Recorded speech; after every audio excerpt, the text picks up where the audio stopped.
Cordial saludo, muy buena tarde, respetado tutor y compañeros del curso de Imagenología Convencional. Mi nombre es Edwin García Romero. A continuación les voy a hablar de la articulación temporomandibular o también llamada ATM. Primero hacer una corta descripción sobre esta articulación. La articulación temporomandibular o también llamada ATM actúa como una bisagra deslizante que conecta a la mandíbula con la parte lateral de la cabeza. Existen dos articulaciones apareadas, una a cada lado de la cabeza, localizadas justo al frente de los oídos, o sea, acá, o sea, eso acá. Esa es la articulación ATM.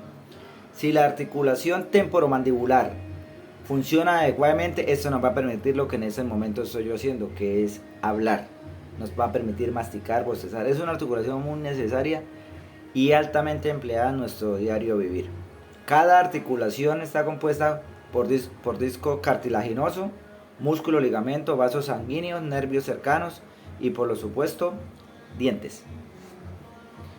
Cabe decir que cuando la articulación no funciona correctamente, pues puede dar lugar a trastornos bastante molestos y dolorosos. Entre eso no podemos comer, masticar, no podemos, cada movimiento se va a dificultar y nos va a traer dolor y problemas. Entonces tiene que funcionar correctamente. A continuación les voy a hablar de la proyección AP anteroposterior de la ATM. Proyección anteroposterior axial de la articulación temporomandibular o ATM. Para las radiografías de ATM, en la posición de boca cerrada deben estar en contacto los dientes posteriores, no los incisivos. Al ocluir los incisivos, el maxilar inferior queda en una posición retruida y los cóndilos salen de las fosas mandibulares. En la posición de la boca abierta, hay que abrir la boca tanto como sea posible, pero sin protuir, o sea, adelante el maxilar inferior. Debido al peligro del desplazamiento de algún fragmento, nunca se debe intentar la posición de boca abierta en pacientes que han sufrido traumatismos recientes. A los pacientes traumatizados hay que explorarles sin efectuar movimientos forzados del maxilar inferior. Cuando se sospecha una posible fractura o luxación, resulta especialmente inútil la tomografía. Este estudio se lleva a cabo con un receptor de imagen de 18 por 24 centímetros en sentido longitudinal. La posición del paciente. La posición del paciente: se coloca el paciente en una posición de cúbito supino o sentado erguido, con la parte posterior del cráneo en contacto con el buqui vertical.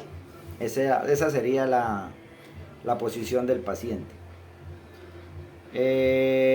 Posición de la parte que se va a estudiar o que se le va a realizar el estudio.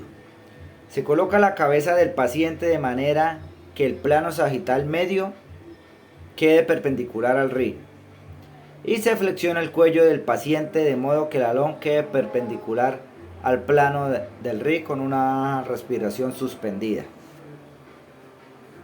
Continuamos. Ahora le hablaré del rayo central. Tiene que estar orientado a un ángulo de 35 en sentido caudal, centrado en el punto medio entre la articulación temporomandibular y penetrado por un punto situado aproximadamente de 7.6 centímetros por encima del nación.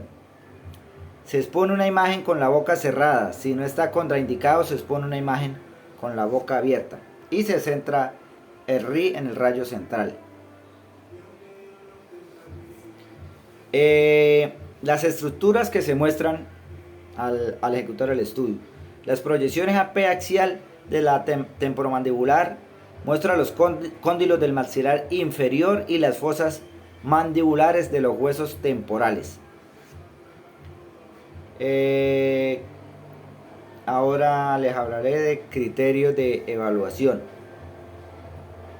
Debe quedar claramente demostrado lo siguiente: la cabeza sin girarse, una superposición mínima al peñasco sobre el cóndilo de la exploración con la boca cerrada. El cóndilo y la articulación temporomandibular por debajo del peñasco en la posición de boca abierta. Eso sería de los criterios de evaluación. Muchas gracias. Esa fue mi intervención.